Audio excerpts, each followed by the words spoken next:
Kali ini gue bukan bahas bagaimana caranya kaya secara cepat, tapi bagaimana kita bisa membangun kekayaannya. Ini prinsip-prinsip yang kalian bisa tanamkan, bahkan kalian bisa tanamkan ke anak-anak kalian. Karena kalau lu bisa tanamin 5 prinsip ini di hati lu nggak akan bikin kekayaan yang sebentar. Lu akan membangun kekayaan yang seumur hidup. Ini ibaratnya fondasi. Banyak manusia yang bisa jadi kaya, ya. Banyak yang bisa membuat kekayaan, tapi nggak banyak yang bisa mempertahankan kekayaan. Sekedar kerja sangat keras, kerja pintar, kerja cerdas itu bisa menjadi kaya. Bahkan hoki pun ada yang menjadi kaya. Dibutuhkan kebijaksanaan dan pola pikir, ya, untuk lu bisa mengelola uang lintas generasi. Dan gue ngajarin kalian di sini itu bukan sebagai guru, ya. Gue nggak mau menggurui kalian, tapi gue ngajarin kalian di sini sebagai anak muda yang dulu pernah terjebak, ya, dalam ilusi pengen kaya secara cepat. Pengen kaya cepat itu kan tabrak semuanya, langsung kayak roket aja sampai ke atas. Gue juga dulu pernah kehilangan arah, dan di sini gue akan kasih tahu prinsip yang gue pelajari selama gue hidup. Prinsip pertama, kaya itu dimulai dari cara pandang. Kaya itu bukan sekedar hanya angka, tapi kekayaan itu justru pola pikir, apa yang ada di otak kalian. Gue percaya, kekayaan yang sesungguhnya itu dimiliki ketika kalian memiliki hati yang damai, ya, dan rasa setiap hari, ya, kalian bisa bersyukur. Dunia itu tidak digerakkan oleh keserakahan, ya, tapi dunia itu digerakkan oleh iri hati.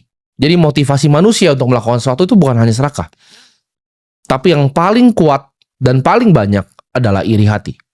Ini gue akan cerita sedikit. Di saat gue waktu itu awal-awal berjualan, kalian semua udah tahu ceritanya, gue berjualan online, berbagai macam barang gue cari dari Cina untuk gue jualkan di sini. Ketika gue masih memiliki puluhan juta, ya, ratusan juta yang kecil nominalnya sekarang, waktu itu gue merasa di atas langit. Ya, nggak ada yang pernah bisa ngomongin gue, nggak ada yang pernah bisa bilangin gue. Gue itu paling nggak kenal yang namanya bersyukur. Ya, gue selalu iri ketika gue lihat orang yang lebih hebat dibanding gue, orang yang memiliki uang lebih banyak dari gue. Gue nggak bisa menunda yang namanya keinginan. Ketika gue mau apa harus dibeli. Ya, gue nggak bisa menunda yang namanya kesenangan. Baru naik dan merasa di atas langit. Baru puluhan juta pertama dan ratusan juta kecil pertama. Waktu itu nafsu gue untuk pamer juga itu nggak bisa dikendalikan. Ya, ketika gue punya puluhan juta, gue nabung 3 bulan beli Rolex. Punya ratusan juta, nabung 3 bulan lagi langsung beli lagi, ya, Audi yang baru. Waktu pertama kali hasil jualan, ya, punya agensi, lalu gue berinvestasi di pasar modal. Itu anak 17-18 tahun itu waktu itu penuh dengan pride dan penuh dengan ego. Gue selalu iri, ya, dengan orang-orang hebat yang gue bahkan nggak tahu background ceritanya apa. Kalau gue lihat orang lebih hebat dibanding gue langsung hati gue penuh iri dan gue bilang, ini mah cuci duit, ini mah begini, ini mah uangnya haram, wah ini. Gue sombong sekali dan arogan sekali ketika gue tidak tahu apa-apa. Kalian harus camkan ini di hati kalian, ya. Hati yang tenang itu jauh lebih penting dibanding rekening yang gendut. Kekayaan sejati itu sebelum kita ngomongin harta itu dimulai dari hati dan juga pikiran. Lu harus bisa buang yang namanya iri hati, lu bisa buang yang namanya pride, namanya ego. Kesombongan tuh harus dibuang dari hati. Dibanding lu punya pemikiran aku selalu kurang. Gimana kalau lu ubah itu menjadi aku itu cukup hari ini, tapi aku akan melakukan yang terbaik. Cukup itu bukan berarti kita stop berkembang sebagai seorang manusia. Tapi justru dengan mindset cukup ini, ya, kalian semua akan lebih gampang untuk menyaring informasi. Ketika lu turunin ego lu, ketika lu turunin kesombongan lu akan gampang menerima informasi. Orang yang sombong ketika nonton video ini muncul di TikTok kalian akan pikir, oh dia kaya muda, dia bapaknya kaya, dia cuci duit. Dengan kesombongan itu menutup apa yang kalian bisa pelajari dari orang yang kalian lihat di sini. Kalau kalian sudah blokir pola pikir kalian, itu kalian gak akan pernah jalan kemana-mana. Kalian akan diam di tempat dan stay di tempat. Makanya gue bilang, kaya yang sejati itu dimulai dari hati yang tenang, ya, hati yang bijaksana dan hati yang penuh syukur. Prinsip kedua, ya, hidup di bawah kemampuanmu. Yang membuatmu kaya itu bukan cuma sekedar pendapatan, ya, tapi gaya hidup. Ini kesalahan fatal yang gue lakukan.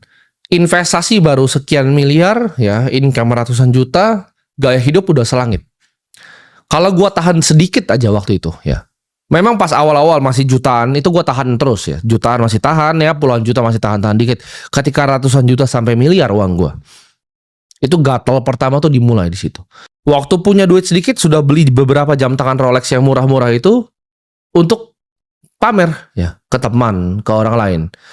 Untuk dirasa keren, untuk diakui oleh teman-teman sekitar. Setiap pendapatan naiknya drastis, waktu naiknya kecil enggak? Ya, ketika pendapatan naiknya drastis, nah gaya hidupnya mulai naik drastis juga waktu itu.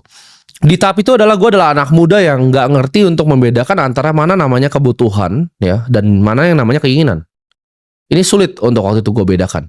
Gue rasa keinginan ini kebutuhan nih, kebutuhan untuk gue pamer, kebutuhan untuk gue cari validasi, kebutuhan untuk gue tunjukin ke semua orang bahwa gue orang paling hebat. Orang kaya yang sejati ya, gue pelajari orang kaya sejati itu menggunakan uangnya bukan untuk pamer, tapi menggunakan uangnya untuk bisa jadi pelayan untuk lebih banyak manusia yang lain, untuk bisa serve, untuk bisa melayani orang lain, untuk bisa membuat dunia ini jadi sedikit lebih baik. Bukan hanya untuk dirinya, karena kalau untuk dirinya itu nggak ada habisnya. Hedonisme itu tidak ada habisnya. Treadmill itu adalah lingkaran kayak nggak pernah bisa berhenti.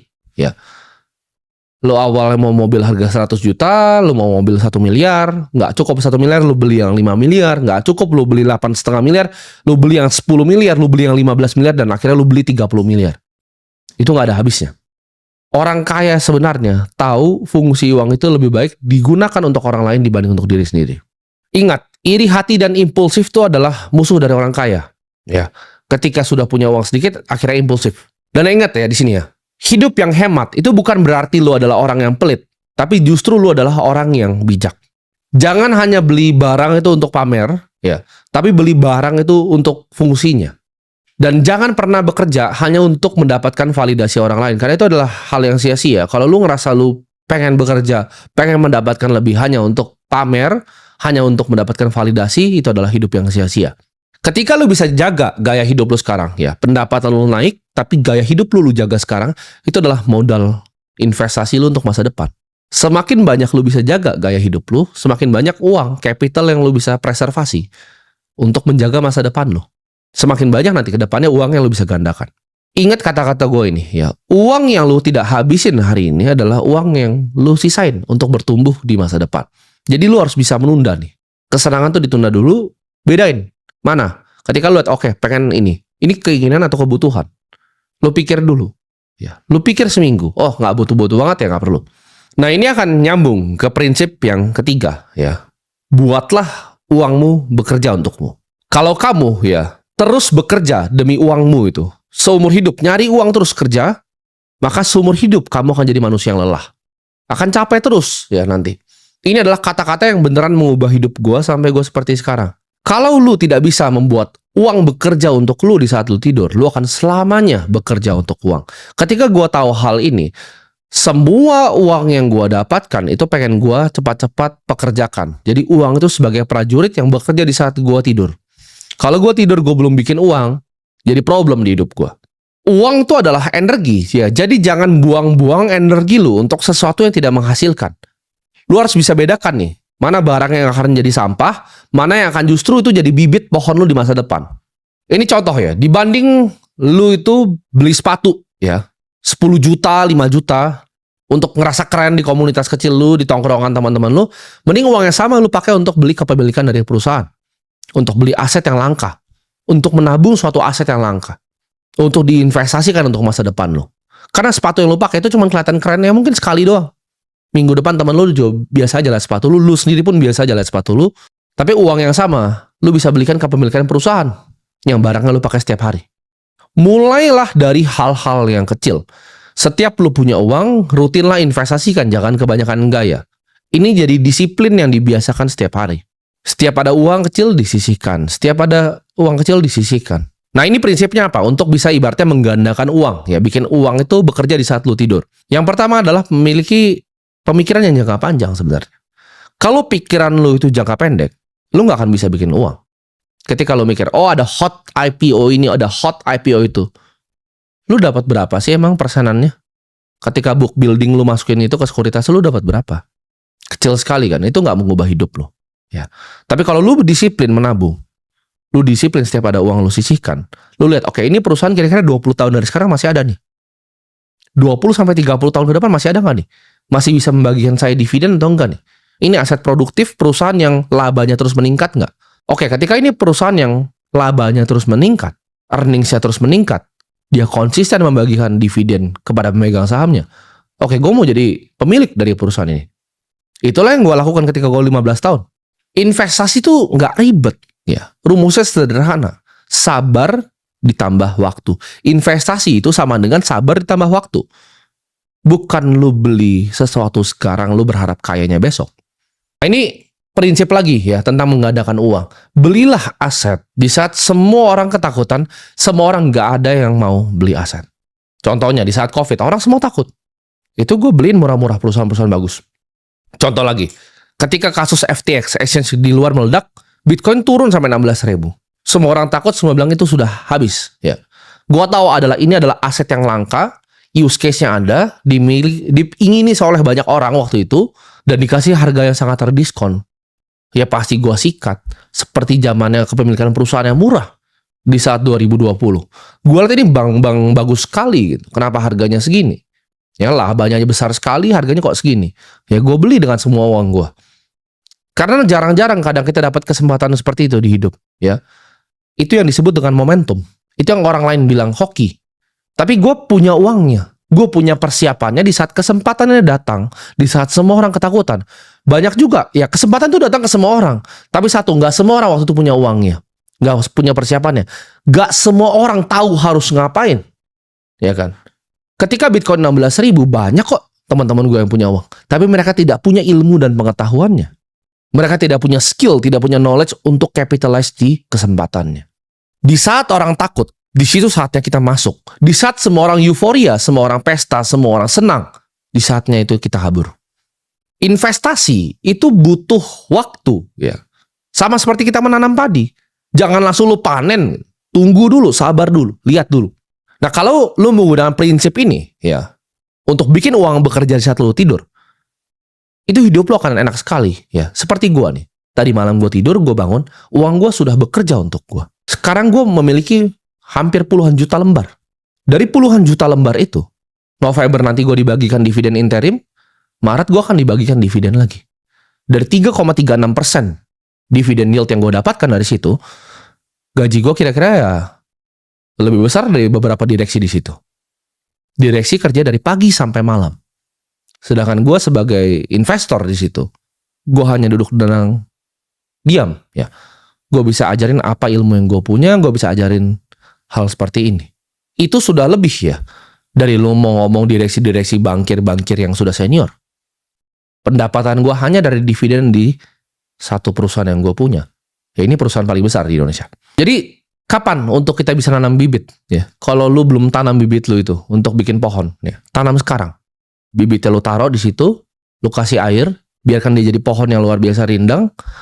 Habisnya kayak gue, pohonnya udah luar biasa rindang. Gue tinggal ngaso di situ, gue bisa ajak keluarga gue untuk bahkan ngaso di situ. Gue bisa nikmati rindang pohonnya. Karena bibitnya udah gue tanam lama dari gue umur 15 tahun. Ya, gue panennya sekarang. Ada yang ngerasa, oh pengen kaya cepat dari investasi, silahkan tinggal di planet yang lain. Karena investasi rumusnya adalah investasi sama dengan sabar ditambah waktu. Prinsip keempat, ya, kuasai dirimu. Kalau lu nggak bisa kuasain nafsu lu nggak akan pernah bisa jadi orang kaya.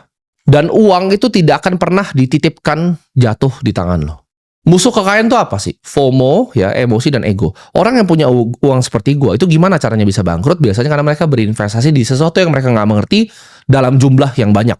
Mereka FOMO, ada teman bilang opportunity ini bagus, ya, ada tambang di sini bagus, begini, tapi nggak beneran mengerti bisnisnya. Dia masuk, ya, dengan uang yang besar itu lalu hilang semua. Ketika gue dulu sebelum seperti sekarang, ya, ketika gue masih jadi orang yang bodoh, ketika dibisikin, oh ini ada IPO yang hot ini. Oh, gue ikutan gitu. Gue hajar lu terus di atas. Oh, ini katanya bandar si A mau mainin yang ini nih. Ini mau digoreng nih sama si B. Gue kenal personal bandar-bandarnya. Kadang gue dengerin juga. Terus habis itu ketika gue beli, mereka yang banting gue. Ketika gue FOMO beli sesuatu, di situ saatnya selalu gue rugi. Tapi namanya manusia yang melakukan kesalahan. Ketika gue FOMO, ya, dihajar gue. Oh, ini IPO paling bagus nih, pertama di Indonesia seperti ini. Masuk, dihajar sama bandarnya sendiri. Tapi jadi pelajaran gitu. Itu uang sekolah buat gue. Lumayan mahal uang sekolahnya, belasan miliar waktu itu. Di saat gue emosi, ya, gue mau mendapatkan keuntungan berkali-kali lipat. Di situ saatnya gue selalu kena kebakar. Jadi jangan gampang FOMO. Kayak tadi, bahkan gue tahu gue dikerjain sama bandarnya, tapi gue gak nyalain bandar ya. Fair game kok. Walaupun dia ngomong ke gue kok beli. Ya dibilang dia jualnya nanti tunggu seminggu dulu, hari kedua langsung sesi 2 dia banting. Barang gue dibanting semua. Ya, gue telepon sekuritas gue bahkan minta beli di harga atas. Itu kalian bisa lakukan tuh sebenarnya. Jadi gue minta beli di harga di atas, sesi 2 jebret dibanting semua sama dia. Fair game. Ya gue nggak nyalahin, kenapa? Karena gue yang lakukan sendiri, gue yang pencet tombol sendiri, itu keputusan gue sendiri. Semua keputusan investasi itu ada di tangan lu, bukan tangan orang lain. Ya. Jadi ketika lu bisa kuasai diri lu nggak terpengaruh. Karena lu nggak bisa nyalain orang lain ketika itu sesuatu yang lu lakukan. Buang emosi, buang ego. Ya. Karena kebanyakan orang di dunia itu nyalahin orang lain ketika mereka melakukan keputusan yang mereka lakukan sendiri. Disiplin itu ibarat otot, ya, harus dilatih setiap hari kalau mau berkembang. Jangan ambil keputusan di saat lu masih emosi. Investasi adalah game, ya tadi gue sebut tadi, sabar dan waktu. Tapi dalam sabar dan waktu ini lu nggak akan benar terus. Warren Buffett itu cuma benar 60% of the time. 4 dari 10 investasi yang dilakukan tuh gagal total. Jadi lu akan gagal gitu. Akan ada momennya di saat lu lihat ini, lu analisa dengan benar, lu taruh uang lu dan lu gagal. Tapi di saat itu lu harus mundur dulu. Lihat dulu, sabar dulu, jangan langsung emosi. Lihat posisinya. Karena kadang tesis lu benar, market bisa berkata sebaliknya. Pasti ada waktu untuk menang dan ada waktu untuk kalah. Ketika waktu lu itu giliran lu untuk kalah, jangan emosi lu mau balikin lagi. Di saat lu balikin lagi, lu kalah lagi, lu emosi lebih jelek lagi, lu kalah lagi, akhirnya uang lu hilang semua. Latih diri untuk sabar dan nikmatin prosesnya. Jangan mau hasil yang cepat. Ingat, ya, kuasai diri. Sederhana itu bukan berarti lu miskin. Ada orang, ya, yang kelihatannya punya segalanya, tapi sebenarnya nggak punya uang. Ada juga orang yang kelihatannya sederhana, biasa-biasa aja, tapi punya harta kekayaan yang sangat luar biasa. Orang sukses adalah orang yang mampu berkata tidak. Nah, mampu berkata tidak itu adalah format dari disiplin. Ketika lu udah bisa kuasai diri lu bisa kuasai otot di diri lu yang namanya disiplin. Oke, ditawarin investasi A. Apakah saya mengerti A? Tidak, ya saya tidak investasi. Gue berkali-kali tolak investasi. Ya, ditawarin tim ini ada tambang nikel di sini, gue nggak peduli. Gue nggak ngerti bisnisnya, gue nggak mau ngerti itu nikel tipe 1 atau tipe 2. Ya, gue nggak mau nanti dikerjain karena gue nggak ngerti cara kerjanya smelter untuk jadi nikel tipe 1. Gitu. Kalau tipe 2 nanti jadinya sendok. Gue gak mau punya tambang nikel yang jadinya sendok sama gunting. Gue paham circle of competence gue. Gue paham tempat yang gue jago itu di mana. Nah, itu butuh yang namanya kebijaksanaan untuk lu bisa tahu tuh antara apa yang lu bisa kerjain dan apa yang lu gak bisa kerjain. Ketika lu udah bisa kuasai diri lu lihat apa mana nih yang bisa dikerjain, mana yang tidak bisa dikerjain. Disiplin lu hari ini akan menentukan kekayaan lu di masa depan. Nah, ini prinsip kelima yang gue pegang. Ya. Kekayaan itu harus jadi berkat. Kalau kekayaan lu tuh tidak membawa kebaikan, itu akan jadi beban yang luar biasa untuk diri lu sendiri. Dan ini gue udah alamin di level gue. Kalian akan paham ketika lu sudah punya kekayaan yang sebenarnya, bahwa uang itu hanyalah alat bukan tujuan akhir. Kekayaan itu bukan hak lu, ya, tapi hanya dititip ke lu. Itu bisa kapanpun diambil dari lu. Kalau lu tidak mengelola dengan bijak, ya itu bisa diambil kapanpun. Keluarga yang sebesar Vanderbilt itu bisa diambil dalam sekejap. Selalu menyisihkan pendapatan untuk dibagikan ke orang lain. Kalau kamu adalah seorang pengusaha, ya jadikan bisnismu itu sumber untuk bisa bantu banyak orang, bisa mempekerjakan banyak orang, bukan hanya sarana untuk lu sendiri nyari untung. Uang yang bermanfaat itu akan selalu dikenang lebih lama dibanding harta yang ditumpuk. Reputasi dan nama baik, ini gue belajar, jauh lebih penting dibanding kemewahan apapun dan uang manapun. Semakin tinggi kekayaan lu, ya, harusnya semakin tinggi juga keinginan lu untuk melayani. Kekayaan itu bukan tentang siapa yang paling cepat, tapi siapa yang bisa membangun kekayaan yang bertahan. Gue udah coba ya semua jalan yang ada di dunia ini. Jalan yang cepat, ya, jalan yang keras, jalan yang kasar, jalan yang sangat-sangat sulit, jalan yang mudah juga. Tapi akhirnya gue kembali balik ke satu jalan, yaitu jalan yang bijak. Melayani orang itu adalah panggilan gue. Itulah kenapa gue akan sisihkan. Ya. Sebisa mungkin di tengah waktu gue yang banyak gue pakai untuk hal-hal yang lain, gue akan sisihkan. Ya, karena ini adalah janji diri gue sendiri ke Tuhan di atas. Ketika gue berhasil lepas dari rantai perbudakan finansial, gue akan bantu ya orang-orang seperti kalian tuh bisa berjalan lurus, bisa bebas juga. Dan semoga kalian semua di sini ya yang sudah ngikutin gue dari lama itu nggak cuma sekedar jadi orang yang kaya. Tapi kalian bisa tumbuh juga menjadi manusia yang bijak. Dan bisa melayani banyak orang juga nantinya terusin tongkat estafet gue.